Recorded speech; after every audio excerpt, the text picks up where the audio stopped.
Hi guys, and welcome to a brand new series on my channel. It is a Let's Play on Football Manager 2017 with Napoli. Now you may be thinking, why have I chosen Napoli? One of the reasons is that they've not won Serie A for quite a long time, and they have been up and amongst the top three of that division a few times in the past 5 years.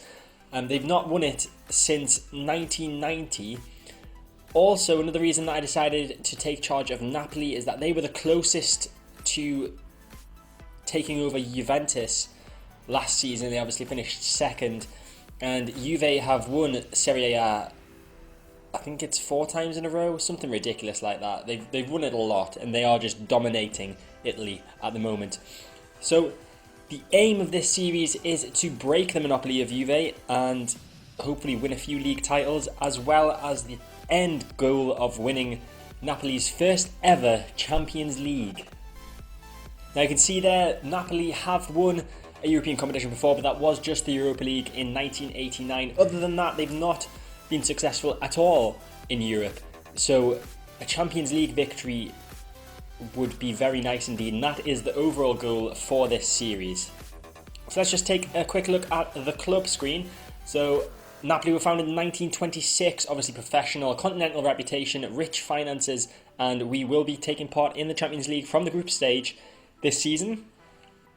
Our captain and key player is Marek Hamsik. I'm sure a lot of you will be familiar with him. He is a very good player. He's been around quite a long time now. He's played for Napoli for 10 years, is it? Yeah, 10 years. He's 28 years old, but he's still a very good player. Him and Higuain linked up quite well last season, and I think in real life the Napoli manager wanted to see more from the other players, obviously, since Higuain's left to go to Juve, which is another reason I want it to be Napoli, because it's going to be interesting to see how we can handle life without Gonzalo Higuain, who grabbed a lot of goals last season for Napoli. But Marek Hamsik, he can get his fair share of goals. You can see he got 81 goals and 319 appearances so far for Napoli. Just take a look at last season. He only got 6 goals last season. He obviously needs to work on that part of his game. The highest he's ever got is in the 2009-10 season for Napoli with 12 goals and 37 appearances. But as long as he's in amongst the goals and getting assists, I won't really mind. So let's take a quick look at the squad. So obviously Pepe Reina is one of our goalkeepers. Rafael is another one of our goalkeepers. Rafael and Pepe Reina are both pretty good goalkeepers. Reina, obviously the older of the two. Rafael, just looking there, is 26 years old. So probably future first choice, if not first choice for this season. I know Pepe Reina is injured at the moment. He's out for up to 4 weeks. So it could be a possibility that Rafael does perform well in the friendlies and then gets drafted into the first team. Now, I'm not very aware of Italian football and players in that division. So forgive me, but I'm just looking for names that shout out to me. Vlad Karikas, I'm sure he played for Spurs at some point. Yeah, he did. He moved to Napoli for $4.5 million last season. He only played 8 times for us. I seem to remember he was pretty good when he was at Spurs on Football Manager. So I don't know whether that's going to be the case this year. Raul Albiol, former Real Madrid player. He played a lot of games last season for us, so must be an important player. Kalidou Koulibaly, of course. Chelsea were after him, I believe, this summer, and he is a very good centre-back. Very good indeed. 16 heading, 16 marking, 16 tackling. Definitely the type of player that we need. I'm not going to go through all of the players. Obviously, we've got Hamsik, Allen, Jorginho, Jose Callejon, 2 Insignes, and Milik, who has been brought in to take the place of Higuain, technically. He did play quite well in the Euros, I remember, for Poland. So in terms of players that we want to bring in the transfer window, I don't think there's going to be that many, if any, at all. In terms of depth of position, the only thing that my staff were quite concerned at was right midfield, but the formation that I'll be using won't be using a right midfielder, we'll be using attacking right midfielders, and we've got a plethora of attacking midfielders across the board in the squad. So it's not really something we have to worry about. Only thing that we may need is a leader of some sort. But again, that's not very important. So we'll just look how pre-season's going and see if we pick up any injuries. We might have to then dip into the transfer market to get a few players. And if we do dip into the transfer market, we have £13.78 million to spend, a wage budget of 1.51 million. We're currently spending 1.5 million, so we would have to tweak the transfer and wage budget a little bit, which means we wouldn't really be able to get a player that's going to be first team quality, I would say, for Napoli. We might be able to get a few youngsters, so I will look into possibly getting some youngsters for the youth team. But other than that, like I said, not much transfer activity expected. Now let's take a look at our expectations for the season. So in Serie A, we are expected to qualify for the European Champions Cup. Obviously, that's the Champions League. So that would require us to finish in the top 3 in Serie A, which I think we should be able to do. Obviously, this team finished second last season with the help of Higuain, who, like I said, is no longer with us. But I think Milik will be a good replacement, and also the attacking part of the side and the attacking midfielders, Hamsik, Callahan, all those guys, I think should be able to help us get goals. Now for the Champions League, we are expected to reach the first knockout round. So we enter the group stage, so hopefully we'll get ourselves a pretty easy group, and then we'll get to the first knockout round and expectations will be met and hopefully surpassed. And the board do not view the Italian Cup as an important competition, which is helpful because if we've got Italian Cup games, we've got Champions League games, that means I can rest players for the Italian Cup, rest players for the Champions League when there's an Italian Cup game, so that is very helpful for us. So what I'm going to do is I'm going to skip forward now to the first game of the season on the 21st of August, which is against Genoa, and I will let you know if there's been any transfer news. I'll let you know how the friendlies have gone. Hopefully they go well, so I'll see you in about a second. So here we are, it is the day of the first competitive game of the season against Genoa, and I said I'd run through any transfers that we've done. We have actually done a little bit of business, more business than I thought we were going to. We'll start with an outgoing. It's Roberto Insigne. It's not a permanent outgoing, he's been sent on loan to FC Thun of the Swiss League. Swish, it's difficult to say. The Swiss League, and he's played 5 times for them. We'll just have a look at how he's doing. 5 appearances, 1 goal, 1 assist, 1 player of the match, 6.64 average rating in the league. He got 7.2 in the cup. Some news on Roberto Insigne. I think I'm probably going to release him when his contract's up at the end of the season. The response from the fans when I agreed to loan him out was quite positive. They said that they expected it to be a way of putting them in the shop window, so I don't think he's going to be a Napoli player for much longer. Now on to an incoming, and it is a striker. We signed him from Trapani for £500,000. He's only 16 years old, so one for the future, or so I thought. I played him in a couple of our friendly games and he managed to get a few goals. Average rating of 8.43, 3 goals, 3 assists, 1 player of the match, and also part of him agreeing to sign with us is that I agreed to play him in the cup competitions, which if he performs like that I've got no problem with doing. He seems like he's going to be a very good player. Like I said, only 16, plenty of room for growth. You can see the coach reckons he's got the potential to be a quality player, so hopefully he can prove that. But like I said, he has been scoring when he's been coming on the pitch. Now I am running through these transfers in the order of when they happened.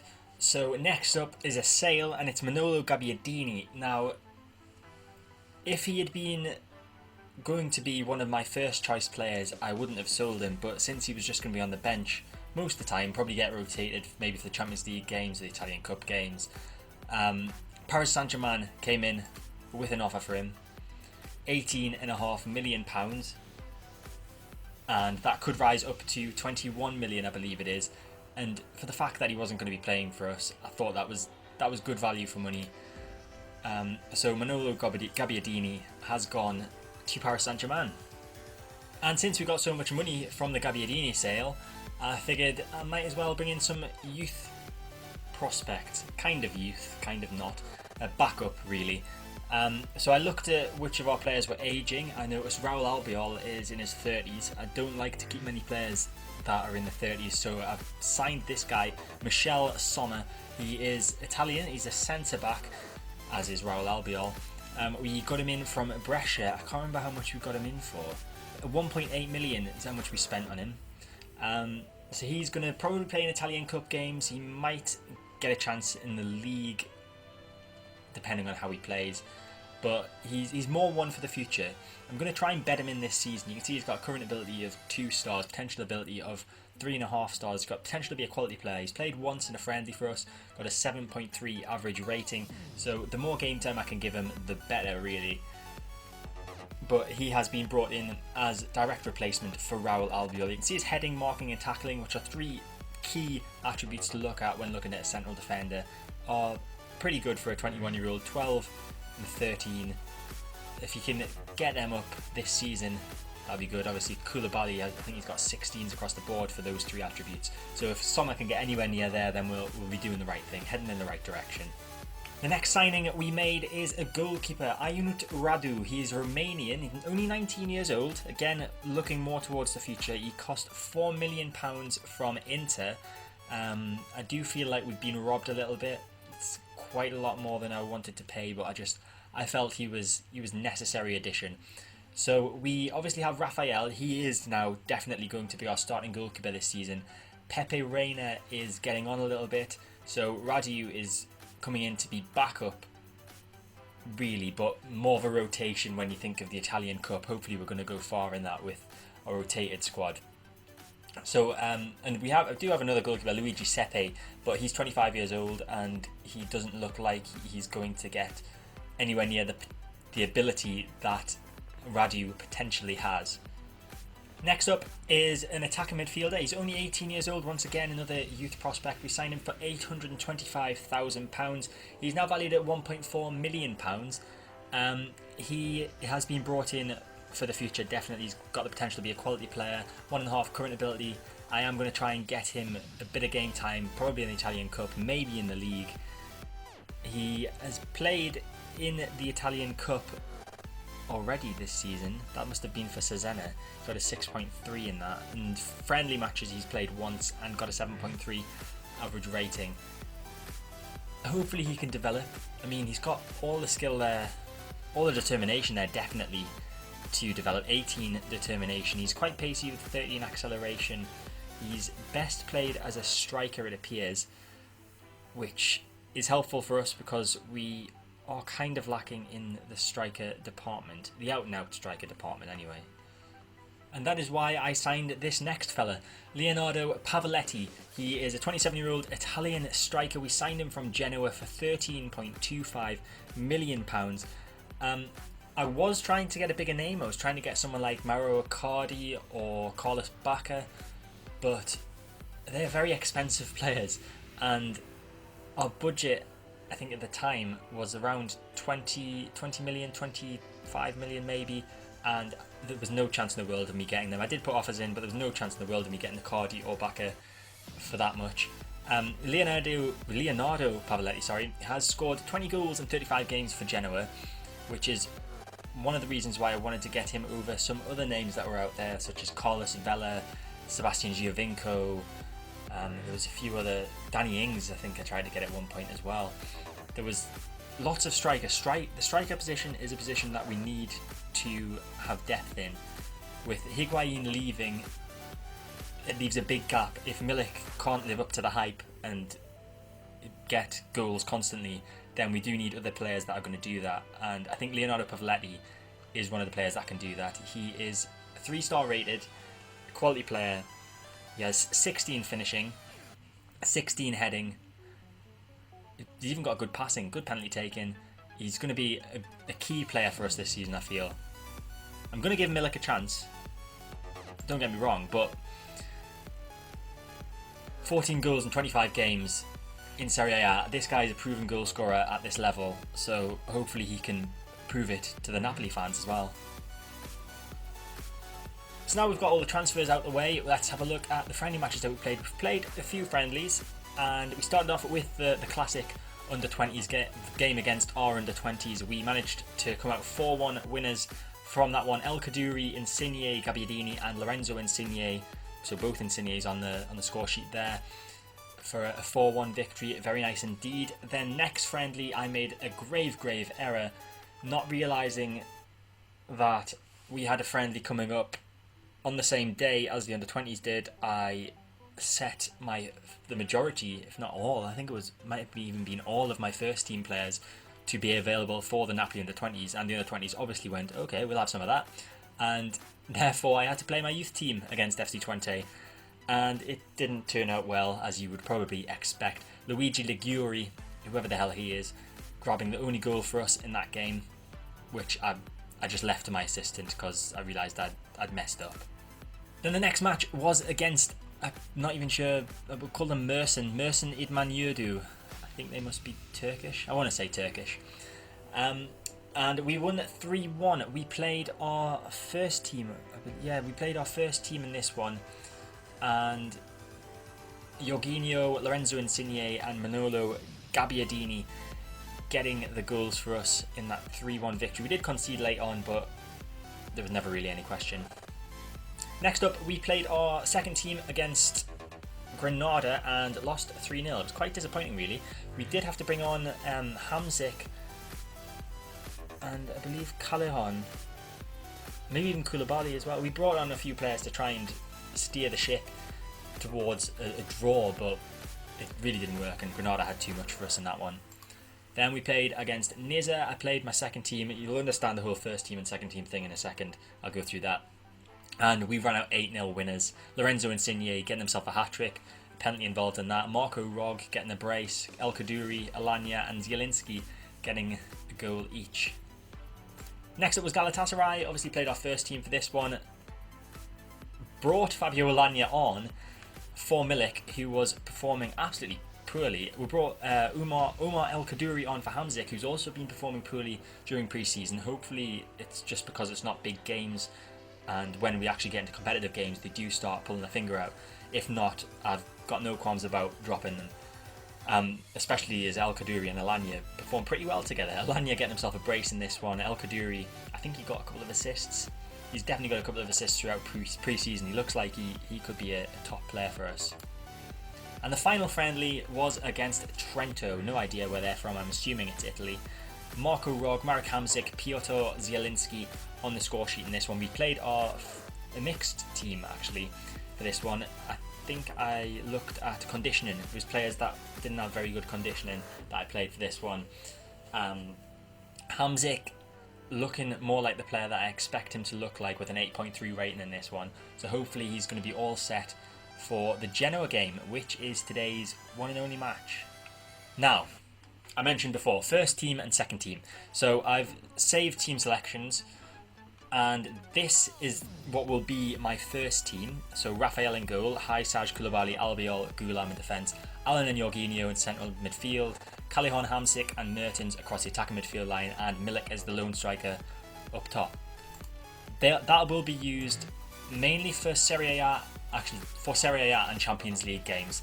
Not all Serie A games, it depends if we've got Champions League games and it's an easy Serie A game, or on paper an easy Serie A game. And then our second team is this. So Reina in goal, Maggio, Karikas, Sommer and Strinic in defence, Diawara and Zielinski in central midfield, Dalmonte, Al Kaduri and Insigne across the attacking midfield line, and Fabio Alanya as the lone striker, and Ionut Radu on the bench as our goalkeeper, obviously. Third choice goalkeeper. That's not right. That ain't right at all. He should be...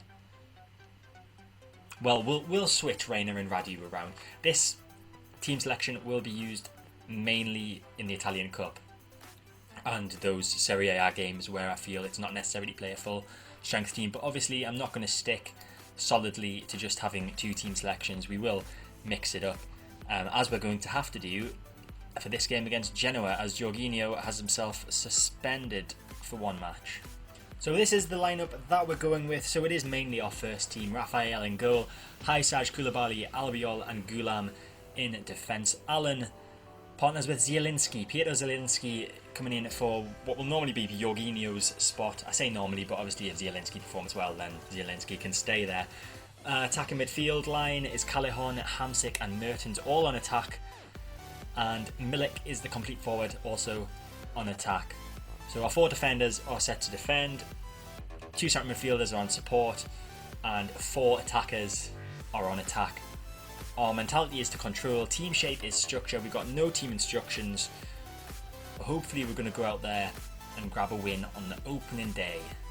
And before we go out and grab a win on the opening day, I've just been informed that Mertens and Milik are lacking in sharpness. So I don't think they'll last the whole game. I do want to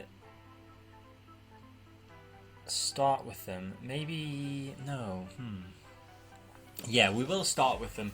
If they get too tired, we'll take them off, obviously. But I do want to start, as I mean, to go on with Serie A and play our strongest team from the outset.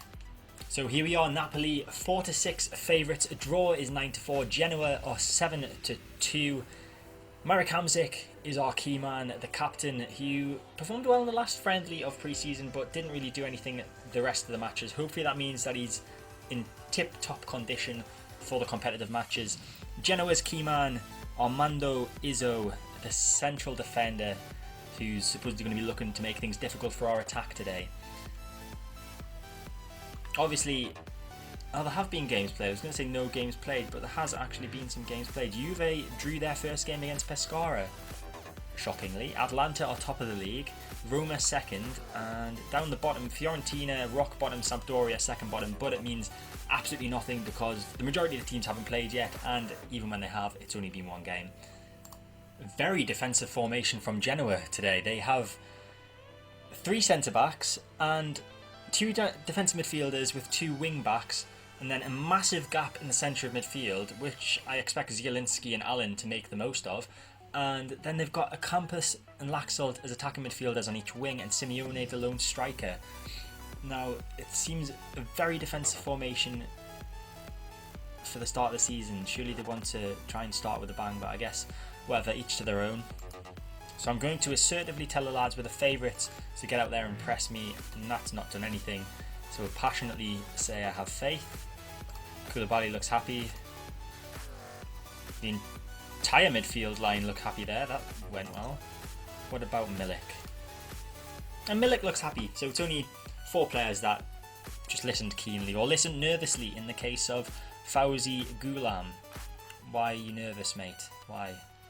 Okay, first chance of the game. Zielinski with the corner. Koulibaly back post. Hamsik. What was that? Rincon gets it and clears it. Ghulam's going to pick it up though. Can we get back on the attack? It's Allen to Zielinski. Now it's Hamsik. Back to Allen. Nice passing here. Allen back to Zielinski. Milik with the ball. Bad touch from him and he gets tackled by Izzo. Ball cleared. Ghulam picks that up again though. Albiol needs to come more central if he wants to find someone to pass to, and does find Koulibaly. Now it's Allen building again from the back. High Saj on the right. I think I'm saying that right. Callejon. Now it's Zielinski running through the centre of the field. Can he find the through ball to Mertens? He can. Mertens keeps it in, crosses it in. Callejon scores 1-0. 4 minutes gone. Jose Callejon with his first goal of the season. Excellent Mertens assist. Brilliant ball through to Mertens as well. Corner with Mertens. Albiol near post. Passed it to Milik and Milik scored. Milik. No, I wasn't expecting that from him. I can't even speak. I'm that excited. A goal in his debut for Arkadiusz Milik. That's exactly what we need to replace Higuain. So half time and we are performing amazingly. 2-0 and Genoa haven't really had a sniff, to be honest. So I'm going to say I'm very happy with the way things are going and to keep it up, and everyone just about looks delighted. See if we can improve that any more with the defence. Passionately say I'm very happy with the defensive work. There we go, do the same with the midfield. And as well with Milik. Brilliant, everyone going green. Which means that there's not really any need to make any substitutions. Obviously keeping an eye on Mertens and Milik. And Mertens is the lowest conditioned, but it's not like we've got any lack of people to bring on in his place if need be. But we're going to start the second half with the same lineup as we started the first, and hope to get a few more goals as well. You can see we've had 15 shots, 5 on target, to Genoa's 2 shots and 0 on target. Okay, first chance of the second half, and it could be going to Genoa. Izzo with the ball, but Albiol intercepts brilliantly. Now it's Koulibaly to Allen. Zielinski, who's played well in place of Jorginho today. Great ball there, nearly from Hamsik to Mertens, but it was intercepted. Ball forward from the goalkeeper, intercepted by Gulam. Now Zielinski's got the ball back. Hamsik plays it through to Milik. Milik held the ball up well and placed it to Allen. Now Hamsik back to Callejon. And Genoa come away with the ball. Nicham running down this right wing, need to get a tackle in. Rincon now. Eden Nielsen. This looks dangerous. Ball through to Pandev. Good save from Raphael. I think it's time for our first substitution, and it's going to be one of the guys that was lacking in match sharpness beforehand. Dries Mertens is going to come off, and we are going to bring on Lorenzo Insigne, however you pronounce that. Okay, another highlight here. Ball forward from the Genoa goalkeeper. Milik's got it now for us though. It's Callejon. He gets fouled by Rincon, who's on a yellow card, and this could be about to get worse for Genoa. Rincon shown a second yellow card. Genoa down to 10 men and losing 2-0. Time for another substitution, and it's going to be in centre midfield this time. It's Allen coming off, and Amadou Diawara, who is our hot prospect on the club screen. He is going to be coming on. We might as well make our final change as well, and it's going to be Omar El Kaddouri coming on for Marek Hamsik. Hamsik performed okay today. He's not played as bad as he did in the friendlies, but he's not really done much either. Gulam, long throw. Albiol heads it. Milik's got it. It's Koulibaly, and it's 3-0. Kalidou Koulibaly with his first goal of the season. Milik getting in on the act of assisting there, which is excellent to see from a striker. So he's got 1 goal today and 1 assist, and we have nearly reached 30 shots today. Running down the clock, thought there might have been a last chance there, but referee blows his whistle, and we have won 3-0. 29 shots today to Genoa's 9, and that is the attacking display that I like to see. Player of the match, Raul Albiol. He managed to grab himself an assist and a final match rating of 8.6. A few other 8s in there, Koulibaly and Gulam, as well as Milik, obviously, who had an assist and a goal today. Jose Callejon not far behind on a 7.9, and Haisaj on a 7.7. Raphael doing quite well on a 7.2. The entire defence on a 7 or more, which is very pleasing to see. Disappointing performance from Hamsik. Hopefully he's... I don't actually know what he's doing, honestly. But he didn't play awful, so I'll give him another turn out next week. So that means after 1 game, we are second, just behind Lazio. Same goal difference. And where are Juve? Juve are 11th, obviously they drew today. I think next week we play Inter. I think our next 2 games are Inter and Juve. So we've got Inter, who lost against Bologna 2-0, and Juve, who drew against Pescara. And if we can play like we did today, there's no reason why we can't beat them. So here is the social feed after that excellent result against Genoa. So you can see they're all very happy with the result. Why wouldn't they be? One minor point is Honorato Musemesi says, our forwards were great today, bit concerned about the defence still though. I don't see why, considering we barely let Genoa have a shot, let alone a shot on target. Another reaction from the social feed, Albiol impresses for Napoli. Albiol obviously picked up the Man of the Match award. Everyone singing his praises, apart from Vittorio Baldassari, who says, have we all got off the Albiol bandwagon yet? It's obviously not a true fan. And a couple of people talking about Milik's debut as well. Georgia Virgilito didn't think Milik looked that good. Well, he got an assist and a goal, so I think that's a pretty good debut. These people obviously don't know football. So just before we look ahead to next episode, I figured we might as well do the Champions League group stage draw since it's here. So we'll do automatic draw. We're seeded second. So obviously we can't get any teams that are in the same country as us. We could get Leicester, Barcelona, PSG, Bayern, Real Madrid. Some very difficult teams in there. Spurs, Lyon, possibly difficult. Let's see who we get.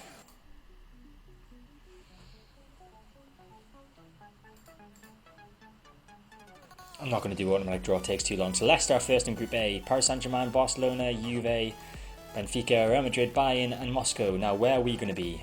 So we've not got Leicester, not got PSG, we've not got Barcelona, obviously not got Juve. Benfica, I'll take that, that's probably one of the easier ones. Either Benfica, Leicester or CSKA Moscow would have been my choices, so I'm happy with that.